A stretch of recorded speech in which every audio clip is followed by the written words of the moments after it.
Hey everyone, and welcome back to our Bible study. I hope you're having a good week, and thanks for joining us today. We're going to talk about Genesis chapter 38 in 5 minutes. Free PDF handout has all this information on it. You can get it down below at the link to our website.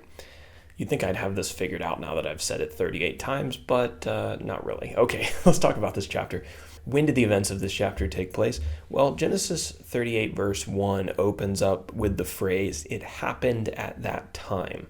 Well, what time? Well, probably the events that we read about in the last chapter, chapter 37. And what did we read about back then? We talked about Joseph being sold into slavery in Egypt by his brothers. And we know that that happened approximately 1728 BC. So we're about roughly 1700 years before Jesus was born. We've got kind of a unique set of characters who are featured in this chapter. The first one is Judah. He's been mentioned a couple times. He was the fourth son of Jacob, and his mother was Leah. Then we've got Judah's three sons. Judah was married to a Canaanite woman, and she bore him Onan, and Shelah. And then finally, a woman named Tamar. She was Judah's daughter-in-law. She was originally married to Judah's oldest son, Our locations for this chapter are a little bit more obscure. If I can find them and pinpoint them with any accuracy, I'll put them on the map. I'll do my best.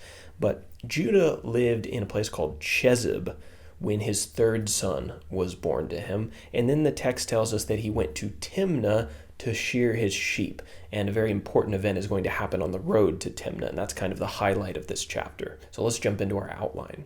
Our first section, verses 1 through 11, we talk about Judah's sons and Tamar's dilemma. So as I mentioned, Judah married a Canaanite woman. She had three sons with him, Onan, and Shelah. Now, Judah went out and he found a wife for his oldest son, and that woman's name was Tamar. Was, quote, wicked in the sight of God, and so God killed him. So at this point, Tamar is a widow. Judah told his middle son, Onan, to fulfill his role as a brother-in-law and to bear children with his dead brother's widow, Tamar, so that his dead brother's family line could continue. Now, this might sound really strange to modern readers, and it is strange in our culture, but this was actually something that was built into God's Old Testament law, and that was the idea that if your brother died and him and his wife didn't have any children to carry on the family name, you were supposed to marry your sister-in-law and have children with her, and the children would not be considered your own, but rather they would be considered your brother, and it was a way of perpetuating the family.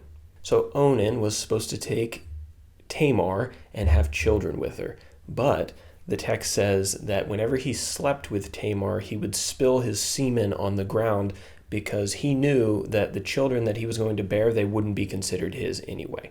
Sorry, I try to keep these as G-rated as possible, but there's some things that you just can't get around. So Onan wasn't fulfilling his duty to Tamar, his sister-in-law, so God killed him as well. Jacob told Tamar then that he had one more son, but he wanted his youngest son, Shelah, to grow up before he was given to Tamar to bear children. So that takes us to our next section, verses 12 through 23. Tamar tricks Judah. So in the course of time, we don't know how many years that was, Judah's wife died, and Shelah, his youngest son, grew up. But Judah didn't keep his promise to Tamar and give Shelah to Tamar to have children. So one day, Tamar learned that Judah was going to a place called Timnah to shear his sheep. And so she disguised herself as a prostitute, and she waited along the road to Timnah for Judah to show up. And wouldn't you know it, when Judah showed up, he wanted to hire this woman who he thought was a prostitute. And so he gave her a pledge. He gave her some collateral. He was going to pay her by giving her a goat from his flock, but he didn't have it on hand. So he gave her his signet, his cord, and his staff, and he would take those back when he paid her with the goat. Judah slept with Tamar, who he thought was a prostitute, and she became pregnant.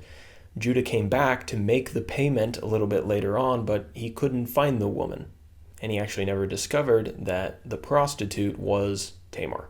That is, until our third section, verses 24 through 30. Tamar's pregnancy is discovered, and Judah is shamed. 3 months after the events on the road to Timnah, when Jacob was at home, it was discovered that Tamar was pregnant. Now, Jacob assumed that she had been immoral, that she had slept with some random man and had ended up pregnant. And he told his family, quote, "Bring her out and let her be burned." But Tamar revealed that she was actually pregnant by Judah himself when she produced his signet, his cord, and his staff. At this point, Judah was caught. There was no way out of this, and he actually admitted, he says, quote, "She is more righteous than I, since I did not give her to my son Shelah." Tamar ended up giving birth to twin sons, and she named them Perez and Zerah. So that is the wild chapter, Genesis 38. Now, let's conclude with an application.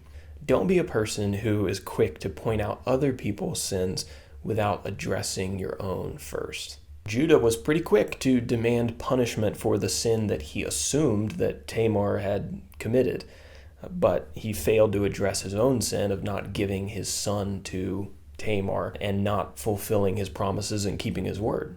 It is typically easier to see other people's shortcomings than it is to see our own, but we need to be conscious of our own weaknesses if we want to avoid playing the hypocrite like Judah did.